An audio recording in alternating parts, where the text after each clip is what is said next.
Hello friends, welcome to the fourth period of English on an astrologer's day written by R.K. Narayan. In the previous period, in the previous portion, we have learned that the astrologer had established his shop under the tamarind tree, which flanked a path running through the town hall road. People was moving up and down this narrow road. Variety of trades and occupation was represented all along its way. The astrologer had not intended to be an astrologer when he began his life. He knew no more of what was going to happen to others than he knew what was going to happen to himself next minute. Yet he said things which pleased and astonished everyone. It was late evening time.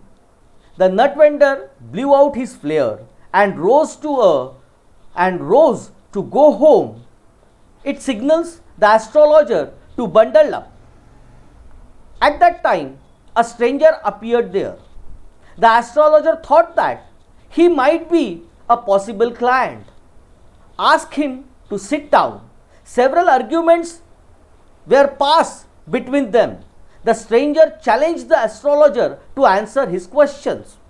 But when the astrologer got a glimpse of the stranger in the light of a matchstick, he was baffled and wanted to go home as it was too late for him. But now the stranger was not ready to allow the astrologer to go. At last, the astrologer agreed to tell the stranger about him. As we have discussed that there were so many arguments passed between the astrologer and the stranger. After a good deal of haggling, that is bargaining, the others agreed. जो stranger होता तो आता यांच्यासोबत जो वादविवाद झाला, bargaining झालं आणि शेवटी ₹1 मोबदल्यामध्ये हा ॲस्ट्रॉलॉजर त्याला विचारलेल्या प्रश्नांची उत्तरं द्यायचं असं ठरल्यानंतर आता ॲस्ट्रॉलॉजर त्या व्यक्तीला त्याच्या संदर्भात सांगायला सुरुवात करतो आहे. The astrologer said, you were left for dead. Am I right? Astrologer त्याला पहिल्या त्याच्यात सांगतोय की तुला मृत्यूच्या छायेत सोडून देण्यात आलेलं होतं. Am I right? त्याच्यावर तो उत्तर देतोय, टेल मी मोर, अजून दुसरं काही सांग. त्याच्यावर तो ॲस्ट्रॉलॉजर सांगतोय, a knife has pass through you once. एकदा एक सुरा तुला लागलेला, एकाने सुरा तुला मारलेला आहे. पास थ्रू यू ज्याला म्हटलं गेलेलं आहे, sed the astrologer.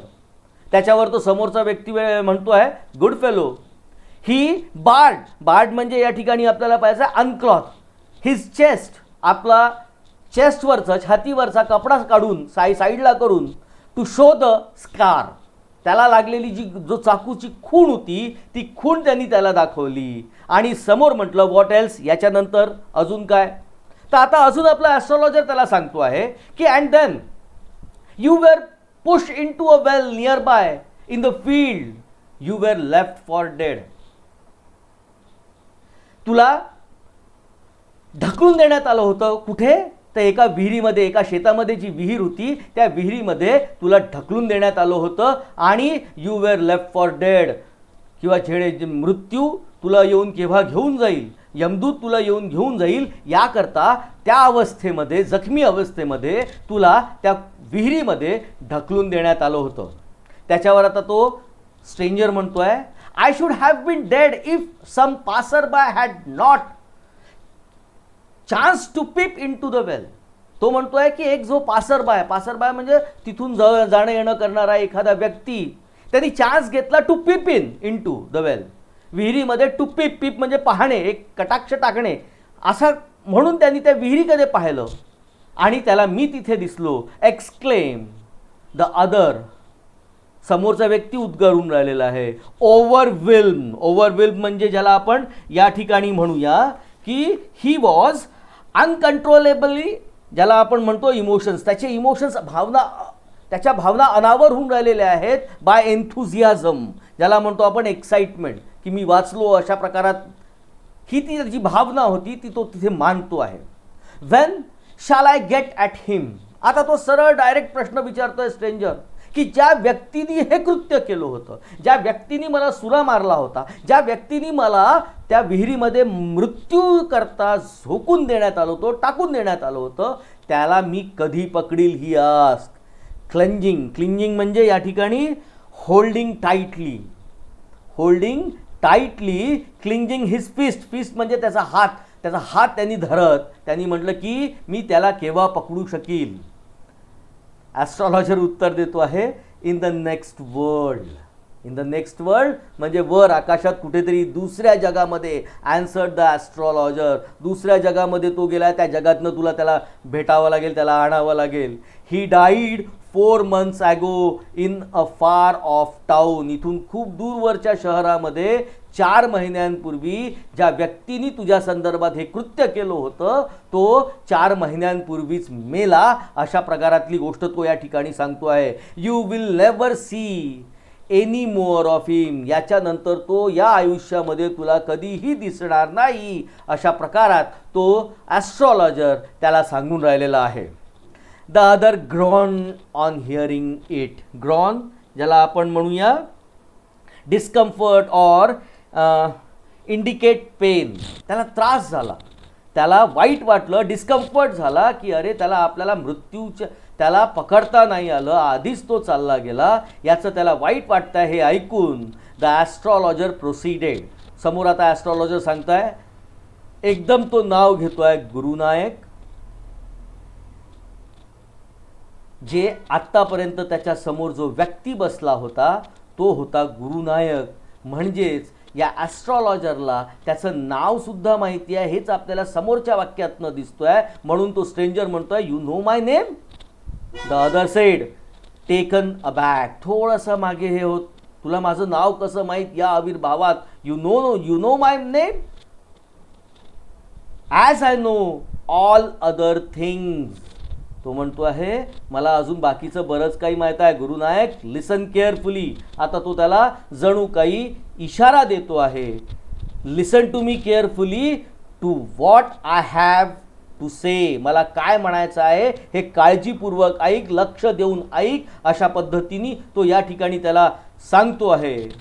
Your village is 2 days journey due north of this town. या शहरापासनं तुझं गाव नॉर्थच्या दिशेने आहे, जिथे जाण्याकरता 2 दिवस लागतात. मला तुझं नुसतं हे सांगण्यामागे तो म्हणतोय की तुझं नावच नाही, तुझं गावसुद्धा मला माहिती आहे, की जे इथून 2 दिवसाच्या अंतरावर आपल्याला पाहायला मिळते, नॉर्थ साईडला पाहायला मिळते आहे. Take the next train and be gone. स्पष्ट तो इथे इशारा देऊन राहिलेला आहे गुरुनायकला की लगेच दुसरी ट्रेन पकड, येणारी पहिली ट्रेन ती जी असेल ती पकड आणि इथून निघून जा. I see once again great danger to your life.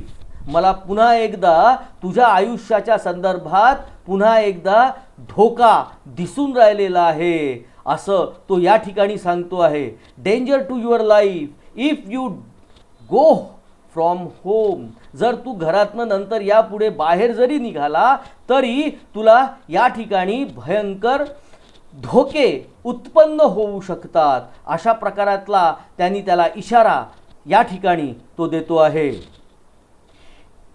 ही टूक out a pinch. A pinch म्हणजे एक चुटकी ज्याला आपण म्हणतो. Pinch of sacred ash. आपल्या याच्यातली त्यांनी जी पवित्र राख असते ती पवित्र राख तो आपल्या चिमटीत घेतो and held it to him. त्याच्या हातात त्याला दिली आणि सांगितलं, rub it to your forehead and go home. आपल्या फोरहेडला ती रब कर आणि इथून निघून जा. अशा प्रकारातली सूचना तो ॲस्ट्रॉलॉजर गुरुनायकला करतो आहे.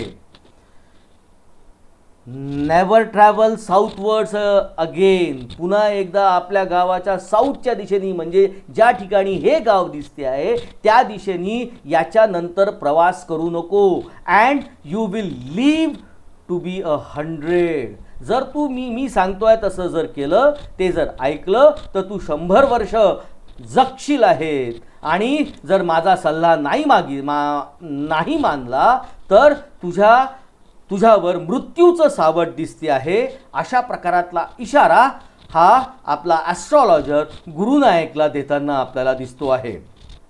त्याच्यावर आता तो समोरचा गुरुनायक जो होता तो म्हणतोय, why should I live home again. आता मी घर कशाला सोडणार आहे?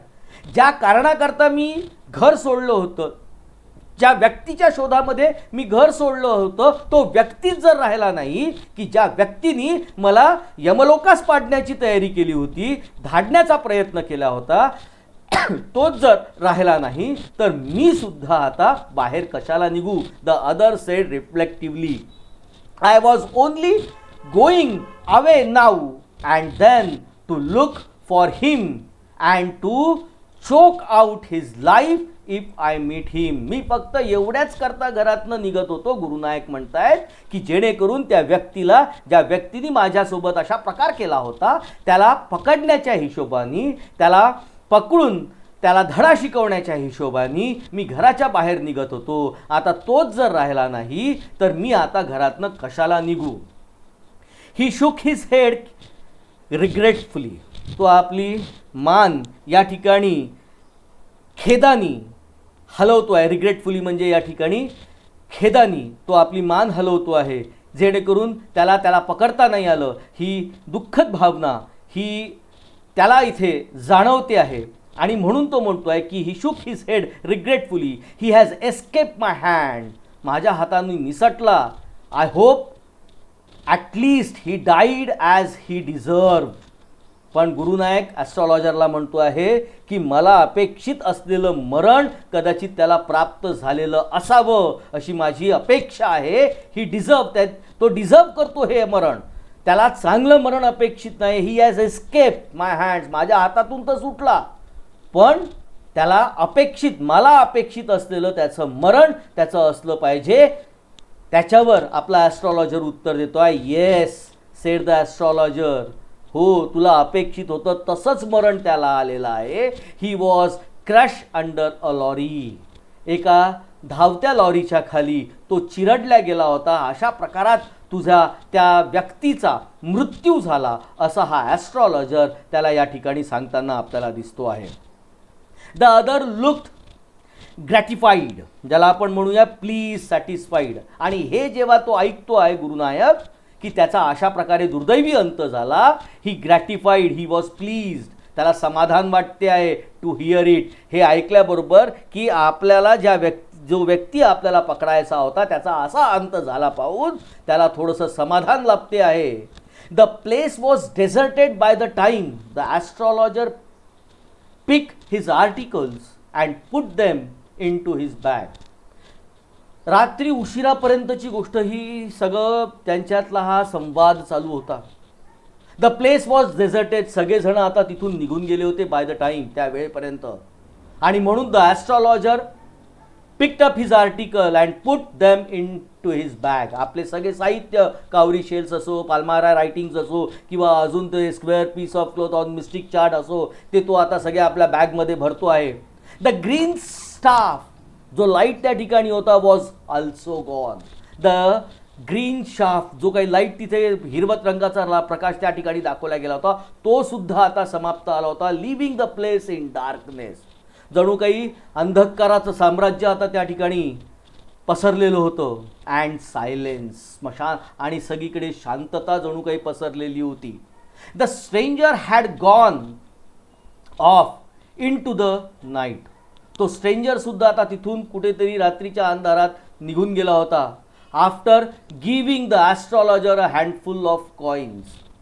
खिशातनं काही त्यांनी हँडफुल ऑफ कॉईन्स काढले होते आणि ते त्याला देऊन दिले होते आणि तो तिथून निघून गेला होता. It was nearly midnight. मध्यरात्र जणू काही आता झालेली होती. When the astrologer reached home. It was nearly midnight. मध्यरात्र झाली होती ज्यावेळेस हा आपला ॲस्ट्रॉलॉजर त्याच्या घरी पोहोचतो आहे. His wife was waiting for him. त्याची पत्नी दरवाजातच त्याचा जवळपास रस्ता पाहून राहिली होती. His wife was waiting for him at the door and demanded an explanation. इतका उशीर का झाला, काय झालं, अशा प्रकारातलं एक्सप्लेनेशन ती या ठिकाणी त्याच्याकडनं अपेक्षित करून राहिलेली होती. He flung the coin at her and said count them, one man gave all that.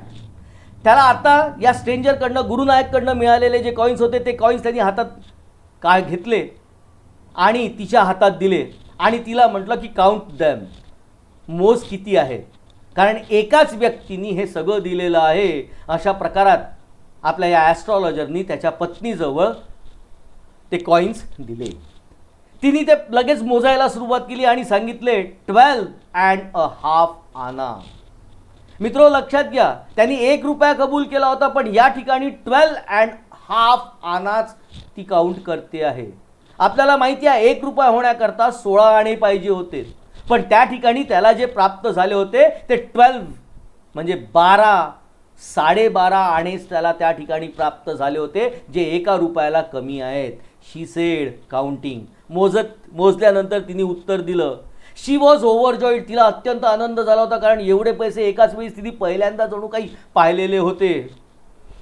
आता ती याच्यावर म्हणते आहे की I can buy some jaggery. Jaggery म्हणजे ज्याला आपण म्हणतो अनरिफाईंड ब्राऊन शुगर. आपली जी पांढरट साखर असते तशी न करता जी साखर आज आपण पाहतोय की उसापासनं बनत असते, पण ही जी साखर आहे ब्राऊन शुगर आहे, जी या ठिकाणी दाखवली जाते आहे, मेड फ्रॉम पाम सॅप. पामच्या सॅपपासनं ही साखर बनवलेली असते, ती जॅगरी, ज्याला जॅगरी म्हटलं जाते आहे. I can buy some jaggery and coconut tomorrow. ती म्हणते आहे की मी आता काही उद्या ही ब्राऊन शुगर, ब्राऊनची साखर, ब्राऊन रंगाची साखर आणि कोकोनट उद्या विकत घेते, कारण the child has been asking for sweets for so many days now. बऱ्याच दिवसापासून मुलं स्वीट्सची मागणी करत आहेत. याच्यावरनं आपल्याला या ॲस्ट्रॉलॉजरची परिस्थिती सुद्धा समजून येते आहे. आणि या ठिकाणी जी दाखवलं जात आहे की त्याचे मुलं जी दाखवले आहेत ते अनेक दिवसांपासून आईकडे गोड धोड करण्याची अपेक्षा करत होते, आणि आज त्यांना जे पैसे मिळाले त्याच्यातनं तो गोडधोड करते असं ती त्या ठिकाणी आपलं वक्तव्य करते आहे. I will prepare some nice stuff for her. तिच्याकरता उद्या मी चांगले कुठलं ना कुठलं नाईस स्टफ, चांगला पदार्थ, गोड पदार्थ बनवून तिला खाऊ घालील, अशा प्रकारातलं ती वक्तव्य करते आहे. ॲस्ट्रॉलॉजरच्या डोक्यात अजूनही तीच गोष्ट घुटमळती आहे जी वरती त्याच्या पत्नीने सांगितली होती की 12.5 आणे फक्त. म्हणून तो म्हणतोय द स्वाईन. त्याला एक शिवी या ठिकाणी तो देतो आहे की त्या माणसानी हॅज चीटेड मी, त्या माणसानी मला फसवलेलं आहे. ही प्रॉमिस मी अ रुपी, त्यांनी 1 रुपया द्यायचं कबूल केलं होतं. सेड द ॲस्ट्रॉलॉजर, 1 रुपया द्यायचं त्यांनी मला कबूल केलं होतं, पण दॅट स्वाईन हॅड चीटेड मी, मला त्यांनी फसवलं आहे. शी लुक ॲट हिम. असं म्हटल्याबरोबर त्याच्या पत्नीनी त्याच्याकडे बघितलं. You look worried, what is wrong. तिच्या लक्षात आलं की आपल्या पतीमध्ये कुठले तरी, त्याच्या चेहऱ्यावर कुठले तरी वेगळे हावभाव दिसत आहेत, म्हणून ती लगेच त्याला प्रश्न करते आहे, यू लुक वरीड, तू त्रासिक दिसतो आहे, तू चिंतेत दिसतो आहे. व्हॉट इज रॉंग, काय गडबड झाली आहे, काय चुकलेलं आहे. त्याच्यावर आपला हा ॲस्ट्रॉलॉजर म्हणतो आहे नथिंग, काहीच नाही झालं. आफ्टर डिनर आल्यानंतर आता त्यांनी जेवण खावण केलं. सिटिंग ऑन अ पायल म्हणजे आता जसं आपण म्हणूया अ स्टिंग कॉट, दोरीची जी खाट आपण विणतो आहे आपल्या खेड्यापाड्यांमध्ये आपल्याला, किंवा आपल्याला वणीमध्ये सुद्धा आज बऱ्याचशा ठिकाणी अशा खाटी ज्या दोरीच्या साह्याने विणलेल्या असतात, ज्याला इथे पॉयल म्हटलं गेलेलं आहे, त्या दिसू जातात. त्याच्यावर तो बसतो आहे आणि आता आपल्या पत्नीशी संवाद साधतो आहे आणि सांगतो आहे, do you know a great load is gone from me today. आज एक खूप मोठं माझ्या डोक्यावरचं ओझं उतरलेलं आहे. मित्र हो, ज्या वेळेस आपल्या या व्यक्तीनी, ॲस्ट्रॉलॉजरनी माचिसच्या प्रकाशामध्ये, अंगारडब्बीच्या प्रकाशामध्ये जेव्हा त्याचा चेहरा बघितला आणि तो बॅफल्ड झाला होता, तो घाबरला होता, आणि त्यांनी जी त्याची उत्तरं त्याला दिली होती याच्यावरनं आपल्याही लक्षात कदाचित आलं असेल आहे की तो जे आता म्हणतोय की do you know a great load is gone from me today, माझ्यावरचं एक खूप मोठं ओझं उतरलेलं आहे. या वाक्यावरनं आपल्याला या सगळ्या लिंक्स आता या ठिकाणी लागणार आहेत.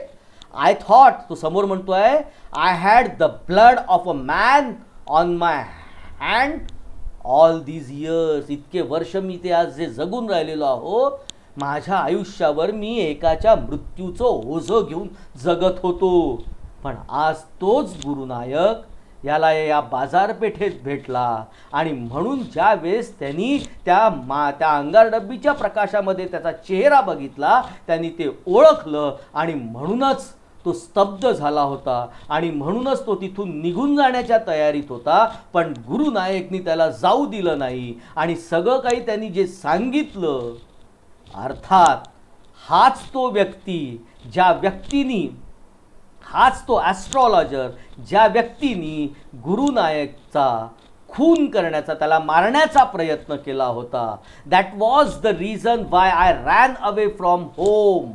आणि म्हणून आता याही ठिकाणी आपल्याला हेही समजतं आहे की जो एक खेड्यातला व्यक्ती आपलं गाव सोडून निघून आला होता, हेच ते कारण होतं की त्यांनी या व्यक्तीला जे जीवे मारायचा प्रयत्न झाला होता. दॅट वॉज द रिझन, हेच कारण होतं Y I ran away from home, settled here, इथे येऊन राहायला लागलो, अँड मॅरीड यू, तुझ्याशी लग्न केलं. ही इज अलाइव्ह, तो आज जिवंत आहे.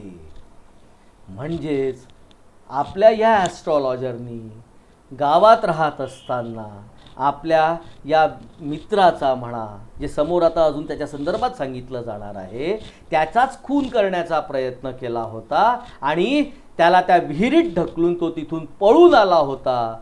आणि समोर त्या व्यक्तीला बघितल्यानंतर तो यत्किंचित विचलित झालेला आपल्याला दिसला आणि नंतर त्यांनी बाजू सावरत त्याला तशा प्रकारातलं उत्तर दिलेलं आपण पाहतो आहे. आणि म्हणून तो काय म्हणतोय की ही इज अलाइव्ह, माझ्या तो जिवंत पाहून आज माझ्या डोक्यावरचं मोठं ओझं हलकं झालं आहे.